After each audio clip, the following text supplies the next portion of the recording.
أعوذ بالله من الشيطان الرجيم بسم الله الرحمن الرحيم السلام عليكم ورحمة الله وبركاته ربي اشرح لي صدري ويسر لي أمري واحلل عقدة من لساني يفقهوا قولي. Nǹkan tí mo fẹ́ sọ̀rọ̀ nípa lónìí, tá bá wo ilé ayé tá wà nísìn, ọ̀rọ̀ corona tó ń ṣẹlẹ̀, àwọn èèyàn lè máa rò pé àyà wo nínú Quran ni àwọn lè lò fún ìṣọ́, kí ni àwọn lè fi ṣe ìṣọ́ fúnra wọn nínú Quran àti bẹ́ẹ̀ bẹ́ẹ̀ lọ, àwọn ìbéèrè wọ̀nyí. Mo á fẹ́ ṣe àlàyé ọ̀rọ̀ kan nínú Quran tí ó lè fi yé wa pé gbogbo Quran ìṣọ́ ni, gbogbo Quran ìṣọ́ ni. Ọ̀rọ̀ náà ni barak. Àwọn èèyàn ti tú sí Yorùbá Quran gan, kí n lọ tú sí ìbùkún ló tún barak sí, barak, mubarak. Àwọn ọ̀rọ̀ tá bá ń sọ assalamu alaikum wa rahmatullahi wa barakatuh, barakat, even ní English, ní èdè Gẹ̀ẹ́sì, kí ni lọ tú sí blessings, wọ́n tú sí ìṣọ́ kẹ̀ ní ìtumọ̀ ẹ̀ ní ìtumọ̀ Lárúbáwá àtijọ́. Ṣùgbọ́n ká tó bọ́ sí bí ó ṣe dín pé wọ́n sọ barak di ìbùkún àbí blessing, mo fẹ́ ká kàn go through bí èdè Lárúbáwá ṣe jẹ́, bí ó ṣe jẹ́ ní àlàyé. Àpẹẹrẹ, tá bá fẹ́ lo àpẹẹrẹ ká tó bọ́ sínú ọ̀rọ̀ barak fún ara ẹ̀ gangan. Tá bá wo Suratul Mu'min, Quran 23, nígbà tí Ọlọ́run sọ̀rọ̀ àwọn tí wọ́n máa jèrè lọ́jọ́ ìgbéde àlìkìyámọ̀ ní qad aflaha a'udhu billahi minash shaitanir rajim, qad aflaha al-mu'minin, ní pé àwọn mu'min lọ́jọ́ yẹn, Yorùbá Quran tú sí pé aflah, èrè ní aflah, ní pé wọ́n máa jèrè. Ṣùgbọ́n tá bá wo and English Quran tú sí success àti èrè. Tá bá wo Lárúbáwá aflah from falah, tá bá ń ṣe adhan hayya ala falah, ìtumọ̀ ẹ̀ gangan ni tí èèyàn bá mú irúgbìn tí wọ́n bá fi sínú ilẹ̀. After tí wọ́n fi sínú ilẹ̀, tí wọ́n fi omi sí, tí òòrùn bá, tí èèyàn make sure pé nǹkan kan ò dé díẹ̀, tó wá ń hù tí tó fi wù, tó fi wá yege, tó fi wá hù jáde kúrò nílẹ̀, tó wá di nǹkan tí ó wá ń yọ èso. Tí Lárúbáwá bá rí irú ìrìn àjò irúgbìn bẹ́ẹ̀ yẹn, wọ́n á sọ pé falah, wọ́n á sọ pé aflah, pé so from láti ara bí process yẹn ṣe ní Lárúbáwá fi ń pè ní falah. Ṣùgbọ́n láti ibẹ̀ ni wọ́n ti wá rí ọ̀rọ̀ bí èrè, but kò kí ń ṣe èrè wà lára ìtumọ̀ ẹ̀, but kò kí ń ṣe gbogbo ẹ̀, kò ń ṣe gbogbo nǹkan tó wà ní falah ní èrè. In that, nígbà tí Ọlọ́run sọ̀rọ̀ ní Suratul Mu'min yẹn sìn, tó sọ pé dájúdájú àwọn mùmínì ti jèrè. Lára ìtumọ̀ tá gbọ́dọ̀ rí nínú ọ̀rọ̀ falah or aflah nínú Suratul Mu'min, òun ni wípé èèyàn gbọ́dọ̀ ṣiṣẹ́ láti rí èrè yẹn. Gẹ́gẹ́ bí irúgbìn tá fi sínú ilẹ̀, tó yẹ pé kò kàn hù nígbà tá fi sínú ẹ̀kọ́, ní pé ó kàn wù láti bẹ̀. Èèyàn gbọ́dọ̀, àgbẹ̀ ṣiṣẹ́ sí ni, ó fi iṣẹ́ sí ni, ó fomi sí, ó gbé síbi tí òòrùn máa ti bà, ó kọ ebè sí, ó ṣe bó ṣe ń wù, ó ń make sure pé everything ṣe. This is falah. Another example tí èèyàn máa ti, nítorí ẹ̀ ní gbogbo Quran gbogbo ibi tí Ọlọ́run bá ti mention falah or aflah or any of those any of the derivatives falah, a rí pé Ọlọ́run tọ́ka sí àwọn kankan tá gbọ́dọ̀ máa ṣe tá máa fi wá jẹ́ ẹni èrè, tá fi máa jẹ́ irú Suratul Mu'minin sìn.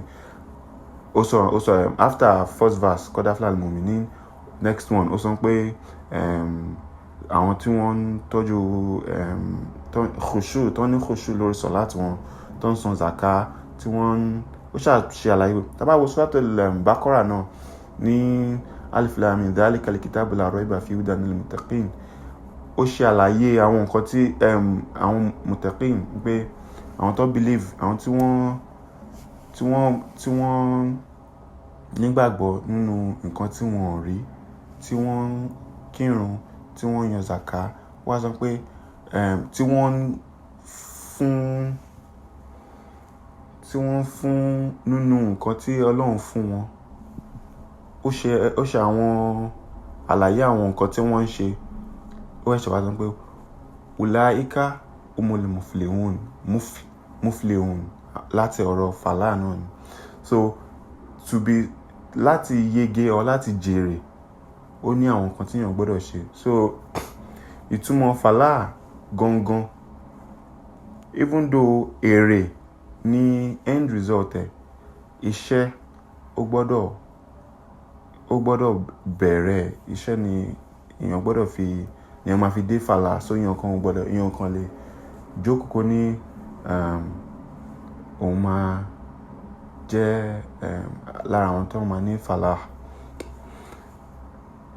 Àpẹẹrẹ míì tí máa fẹ́ túnṣe òun Suratul Mu'minin náà ni ní verse 5.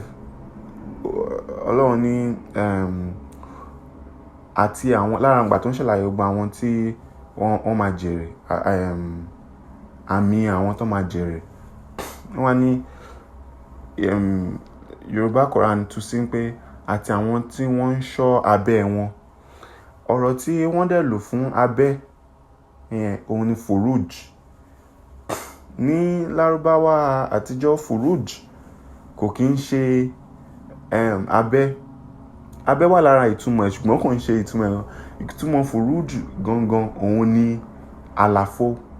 Àlàfo tó bá wà ní ara èèyàn òun ni furuj. Àlàfo generally. So àlàfo etí, àlàfo imú, àlàfo ẹnu, àlàfo ojú, àlàfo tó wà láàrin ẹsẹ̀, àlàfo bẹ́ẹ̀ bẹ́ẹ̀. So nígbà tó lọ́n sọ pé àti àwọn tí wọ́n ń ṣọ́ furuj wọn kò dúró sí abẹ́.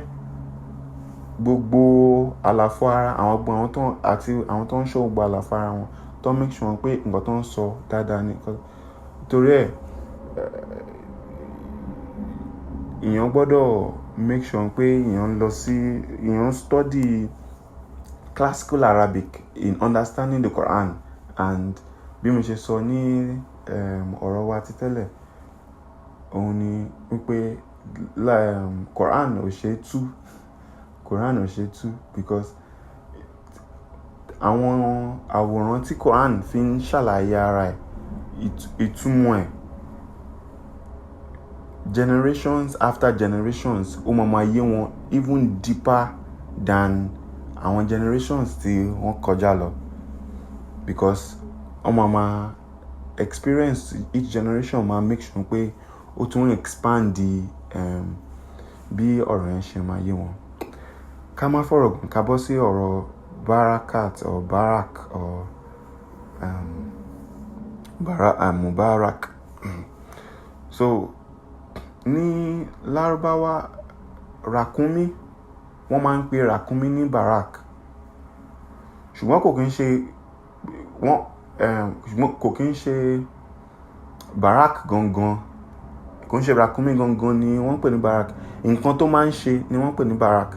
In that tí ràkúnmí bá jókòó sílẹ̀ ńlẹ̀, Lárúbáwá ní bóyá ọ̀rọ̀ 70 fún ràkúnmí nìkan, but lára àwọn ọ̀rọ̀ tí wọ́n ní fún ràkúnmí òun ni barak. So tí ràkúnmí bá jókòó tó bá fi àyà kanlẹ̀, nǹkan tó ń pè ní barak nìyẹn. So tí ràkúnmí bá jókòó tó bá fàyà kanlẹ̀ ló ń pè ní barak. Nígbà tí Quran sọ̀kalẹ̀, lára àwọn nǹkan tó máa tún wá ń ṣe ni pé tí wọ́n bá ń lọ sí nínú aṣálẹ̀, nínú desert, tí wọ́n bá ń ṣe ìrìn àjò wọn, tí èpẹ̀ bá bẹ̀rẹ̀ sí ń fò kiri, tó atẹ́gùn gbé èpẹ̀ kiri, àwọn nǹkan tó máa ń ṣe ni pé wọ́n máa mú ràkúnmí, wọ́n máa fi ṣe bí circle around ibi tí wọ́n bá tẹ̀dó sí, so that àwọn ràkúnmí yẹn máa jókòó as barak. Wọ́n máa jókòó as barak around wọn, á wá fọ́ọ̀mù bí ìṣọ́ fún wọn. So ìtumọ̀ barak sí wọn yàtọ̀ sí pé ràkúnmí jókòó, ní pé tí wọ́n bá jẹ́ kó jókòó tó bá fọ́ọ̀mù ìṣọ́ fún wọn, òun ni wọ́n ń pè ní barak. Màá dẹ̀ ṣe àpẹẹrẹ nínú sírọ̀ Muhammad Sassam, but ká tó dé ibẹ̀, mo fẹ́ tún jẹ́ kí ó yé wa pé ràkúnmí náà ń pè ní barak. Irú àpẹẹrẹ ni Abubakar. Àwọn èèyàn mọ̀ pé orúkọ ẹ̀ gangan kì í ṣe Abubakar, orúkọ ẹ̀ gangan òun ni Abdullah, ṣùgbọ́n wọ́n máa ń pè ní Abubakar because ó like láti máa tọ́jú ràkúnmí, so wọ́n máa ń pè ní bàbá ràkúnmí, bàbá Bakri. So another example tí ó tún fi múlẹ̀ orúkọ Abubakar tó fi múlẹ̀ sí, òun ni nígbà tí Suratul Rum tó sọ̀kalẹ̀. Nígbà tí Suratul Rum sọ̀kalẹ̀, Suratul Rum sọ pé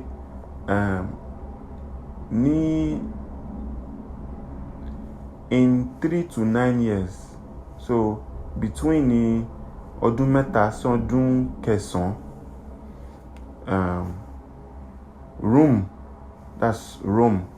Rome máa win ní àwọn tí wọ́n bá wọn jà, àwọn Persians. Nígbà tí Quran dẹ̀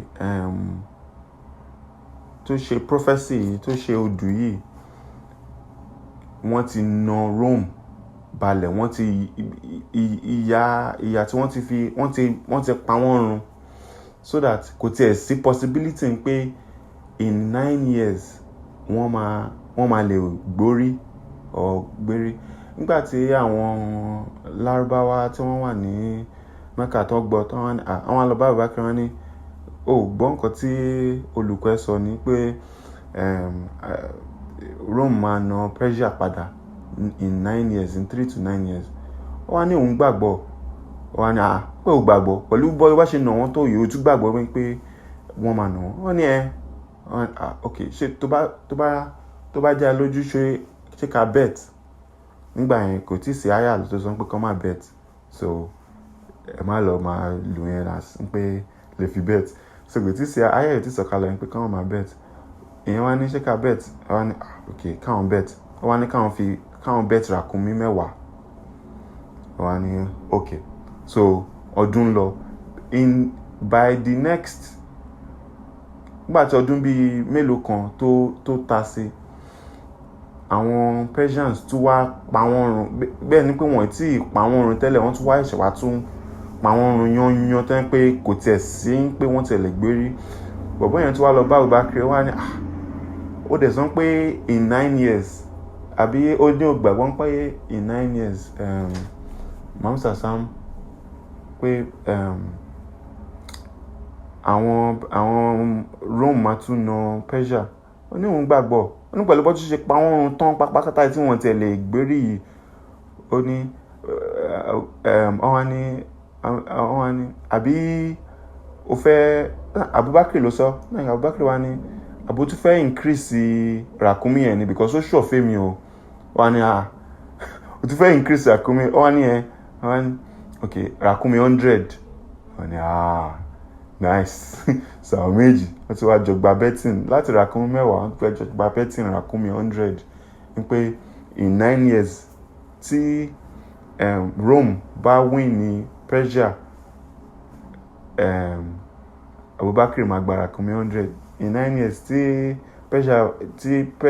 Rome bá tẹ̀lé gbérí against Persia, bọ̀bọ́ yẹn máa gba ràkúnmí 100 and of course ràkúnmí 100 ní ayé ìgbà yẹn owó burúkú billions of dollars lájẹ́ nísìn. So nígbà tí by year 8 Ọlọ́run jẹ́ kí Rome kó win ní àwọn Persians, bọ̀bọ́ yẹn ó wá fi lára àwọn miracles kúrò lára àwọn àrà Quran nìyẹn. Bọ̀bọ́ yẹn wá fún ní ràkúnmí 100 yẹn. Abubakar wọ́n dẹ̀ gba ràkúnmí 100 yẹn ó fi ṣe sadaka jariya, ó fún àwọn èèyàn, kò jẹ́ nínú ẹ̀, kò ṣe kìíní nínú ẹ̀. But lára àwọn belief tí Quran kọ́ wa ní ká má fọ̀rọ̀ gùn, lára àwọn nǹkan tí ó jẹ́ kó múlẹ̀ orúkọ kúníyà ló máa ń pè nickname ní Arabic, tó jẹ́ kí kúníyà Abubakar kó múlẹ̀ nìyẹn pé bàbá ràkúnmí nìyẹn. Okay, now so gbàdá ti finalize pé barak ìtumọ̀ òun ni ìtumọ̀ ràkúnmí, ká wá bọ́ sí ní pé wọ́n fi ṣe ìṣọ́ tí ràkúnmí bá jókòó pé tó máa fi ṣe bí circle around wọ́n fi ṣe ìṣọ́. Ká bọ́ sínú history yẹn, but ká tó bọ́ sínú history yẹn, lára àwọn nǹkan tí ó wà lára àwọn ọ̀rọ̀ tí English tí wọ́n mú láti Arabic òun ni barak.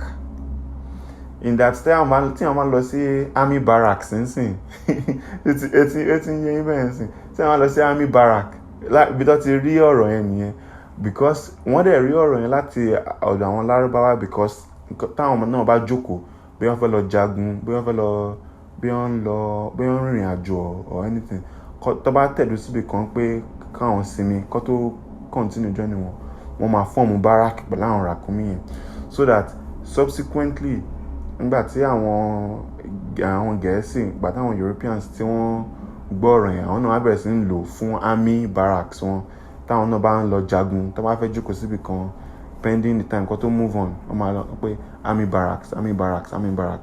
Bí barrack ṣe wọ èdè Gẹ̀ẹ́sì nìyẹn, tó fà dín pé Barack Obama fi wá ń jẹ́ orúkọ yẹn. Another history tún nìyẹn. But tá bá fẹ́ wo lára àwọn nǹkan tó ṣẹlẹ̀ láyé Ànábì tí ó fi múlẹ̀ barak yẹn, òun ni ká wo ọ̀rọ̀ Abu Lahab.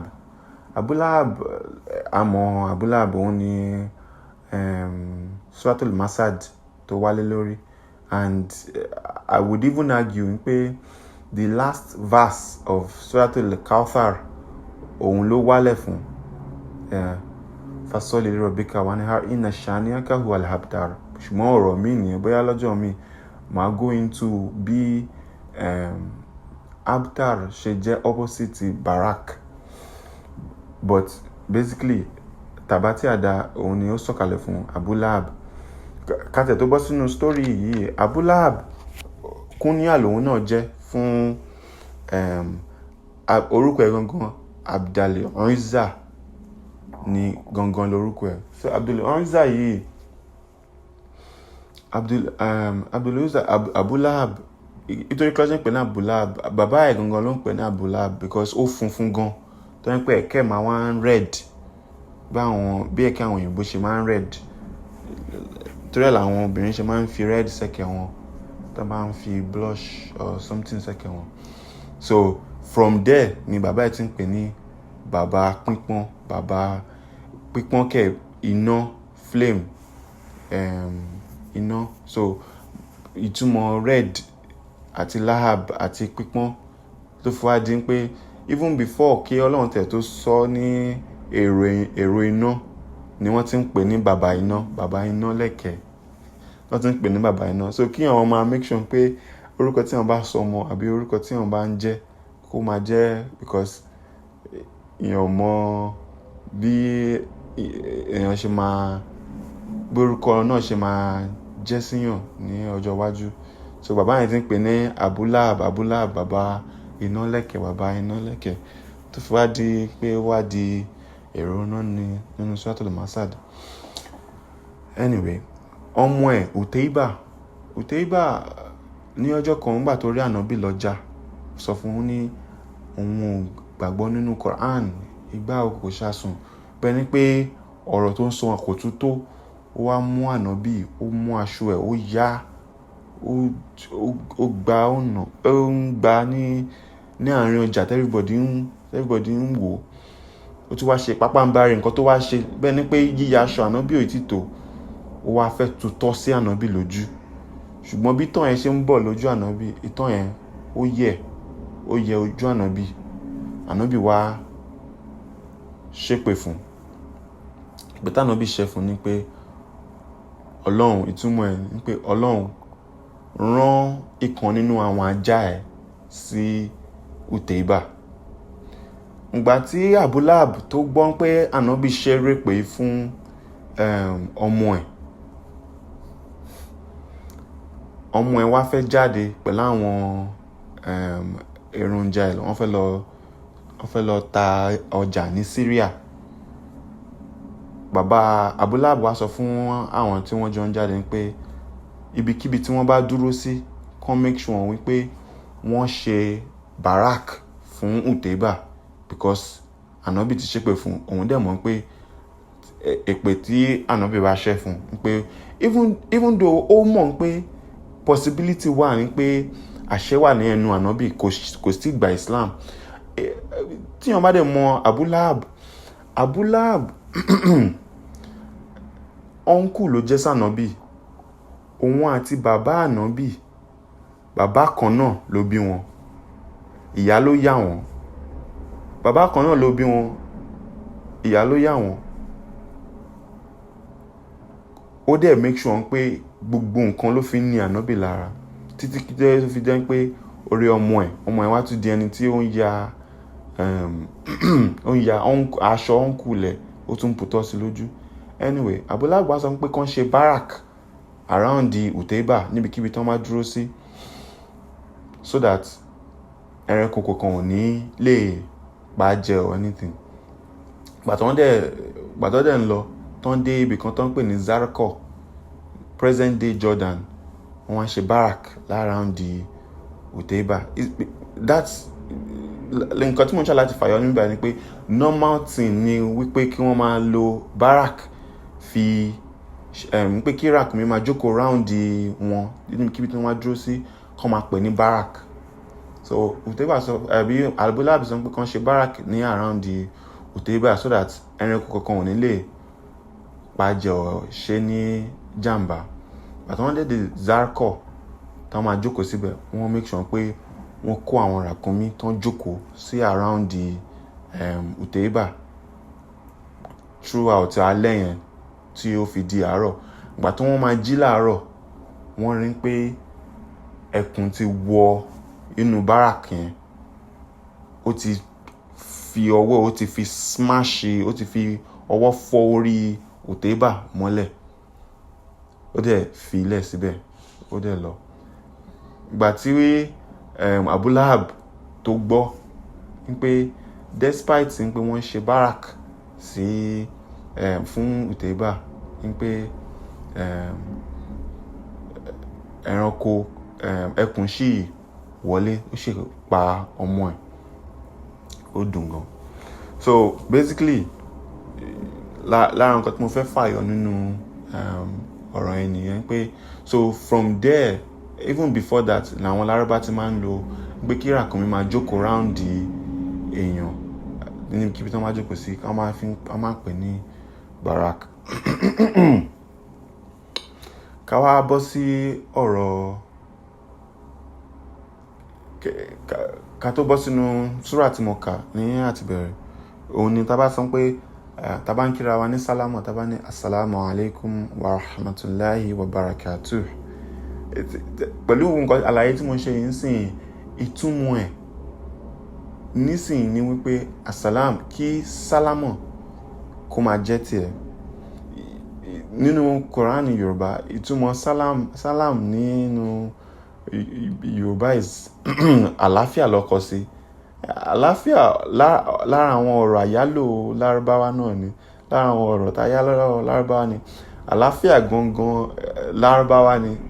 ṣùgbọ́n tí máa fẹ́ fún salam ní ìtumọ̀ ní Yorùbá, bóyá tá bá sọ pé ìlú tò, à ń sọ pé ó ní peace, ó ní ìrẹ̀lẹ̀. So bóyá kíyàn tò àbí ìrẹ̀lẹ̀ ni ìtumọ̀ tó tọ́ sí salam. Okay, kí ayé ẹ̀ tò, tá bá sọ pé salamu alaikum, kí ayé ẹ̀ tò àbí kó ní ìrẹ̀lẹ̀. Wa rahma, kí ìdùnnú Ọlọ́run kó máa bá ẹ. Wa barakatuh.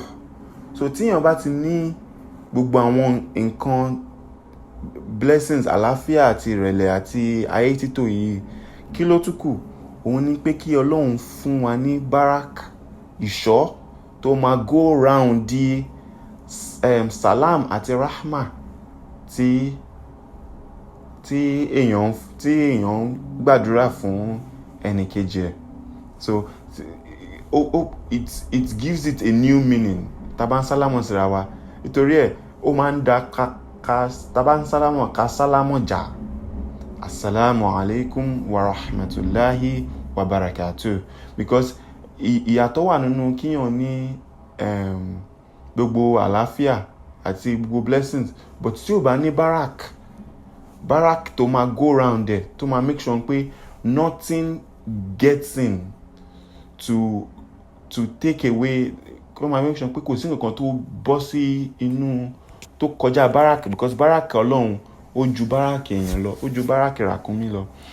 Ṣùgbọ́n so tíyàn bá wish èèyàn ní barak, tíyàn bá wish èèyàn ní ìṣọ́ Ọlọ́run, òun ni pé after tíyàn bá ti ní gbogbo sálámọ̀ àti gbogbo blessings, rahma Ọlọ́run, barak ló kàn. Now, to go into the issue tí mo fi bẹ̀rẹ̀ kíní ní ọ̀rọ̀ corona tó wà nílẹ̀. Nínú verse tí mo kà tẹ́lẹ̀, ó ní kitabun anzalna, a'udhu billahi minash shaitani rajim, kitabun anzalnahu ilayka mubarakun. Pé a ti sọ Quran yìí kalẹ̀ fún ẹ as mubarak. Nínú Quran Gẹ̀ẹ́sì, àwọn náà wọ́n sọ pé this is a blessed book that we have sent down to you. This interpretation yẹn, ìtumọ̀ yẹn kò múnádóko. Lára àwọn ìtumọ̀ barak òun ni blessings, but kò lọ sí ìjìnlẹ̀ ìtumọ̀ ẹ̀. Nínú Quran Yorùbá, àwọn yẹn sọ pé a ti sọ Quran yìí kalẹ̀ fún ẹ kí pẹ̀lú ìbùkún ni wọ́n tú barak sí. Ṣùgbọ́n pẹ̀lú àlàyé tí mo ti ṣe nípa ìtumọ̀ ìjìnlẹ̀ barak yìí, tá bá wo àyà yẹn pé kitabun anzalnahu ilayka mubarakun, pé a ti sọ Quran yìí kalẹ̀ fún ẹ kó lè jẹ́ mubarakun fún ẹ. Mubarakun. So Quran, ìṣọ́ ni Quran. Corona ni o, Ebola ni o, nǹkan kí nǹkan tí ò bá jẹ́, tá bá ti make sure pé à ń gbé ìgbésẹ̀ tó tọ́, tí wọ́n ní ká máa fọwọ́ kan nǹkan, wọ́n ní ká nu ọwọ́ wa, wọ́n ní ká ṣègbà, tá à ń ṣe gbogbo nǹkan yẹn, ká wá make sure pé à ń ka Quran, gbogbo Quran nìṣọ́, because nǹkan tí Quran sọ nìyẹn, kó ní kitabun anzalnahu ilayka. So the entire Quran is ìṣọ́. Ibikíbi tí yàn wà, kí yàn make sure pé yàn ń ka Quran, because ìṣọ́ ni Ọlọ́run tí ó sọ pé mubarakun òun ni Quran jẹ́ sí wa. So mo kàn fẹ́ fi àlàyé ìtumọ̀ mubarakun yìí, mo fẹ́ jẹ́ kí understanding yẹn kó wà lára nǹkan tí, so tí wọ́n bá sọ pé okay, Quran jẹ́ mubarakun, kí ni, ṣé ìmá ka Quran nìkan ni ìtumọ̀ mubarakun yẹn máa wá jẹ́, àbí ó tún máa ní àwọn ìtumọ̀. Of course, lára wọn téèyàn bá wo next verses, next words tó wà ní àyà yẹn, wọ́n ní liyadabaru a'udhu billahi minash shaitanir rajim liyadabaru ayati waliyatadhakara ulul albab.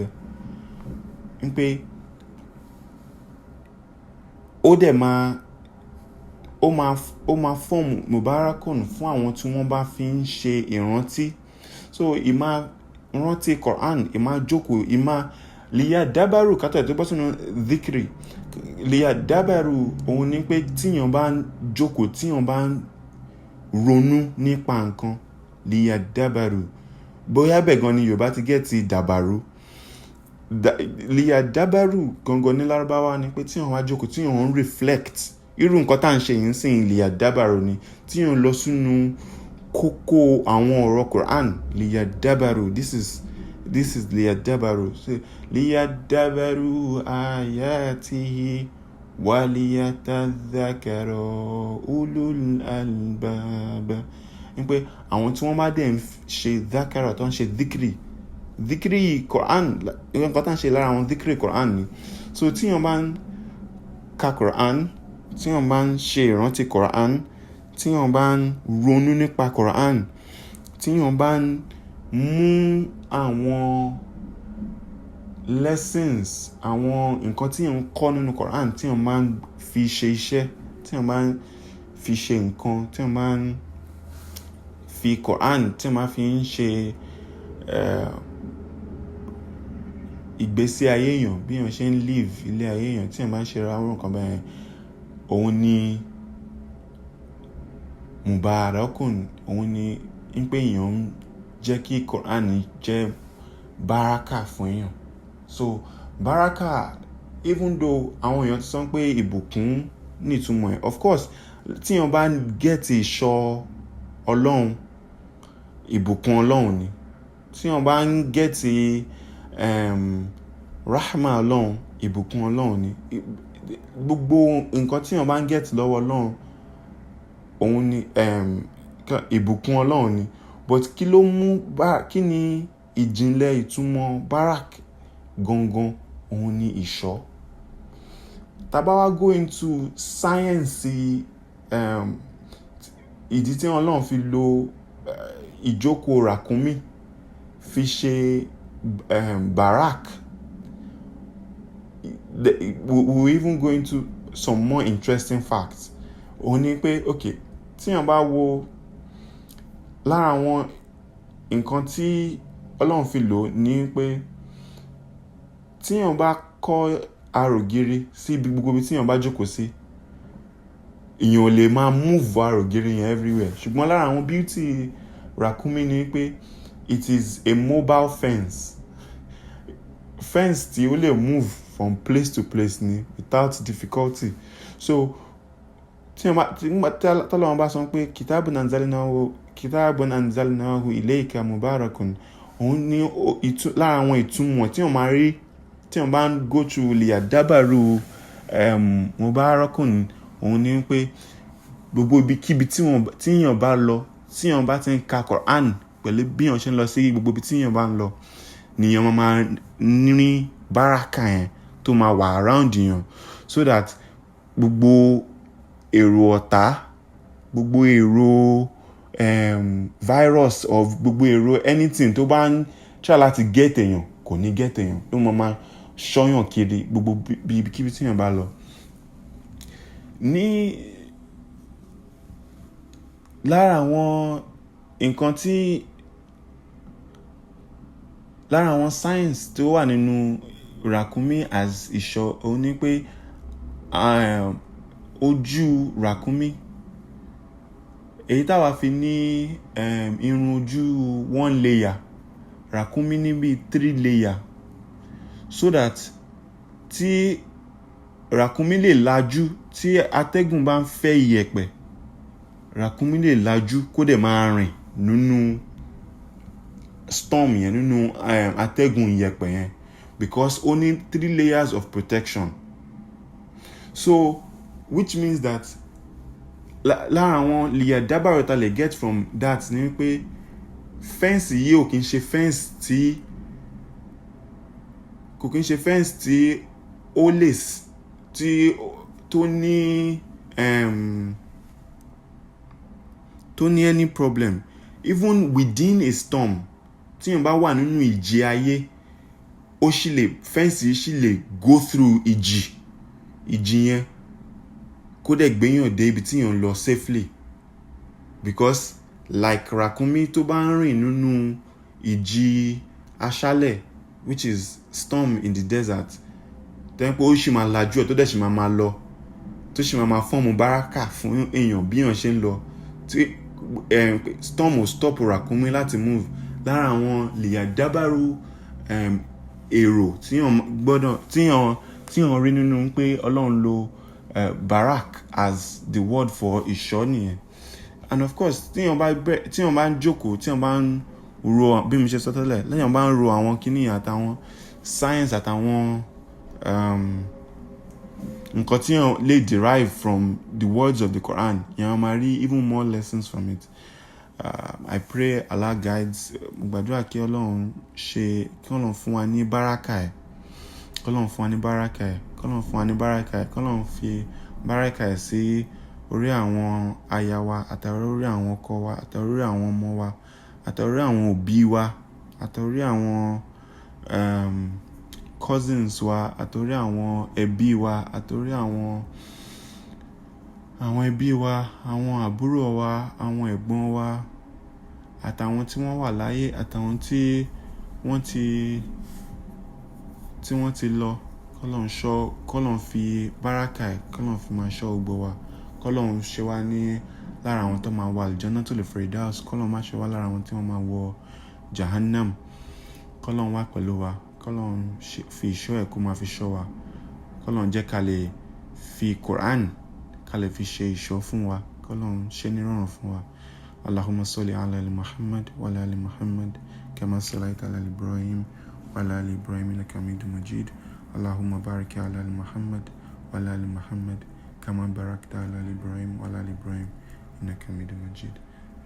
Assalamu alaikum wa rahmatullahi wa barakatuh.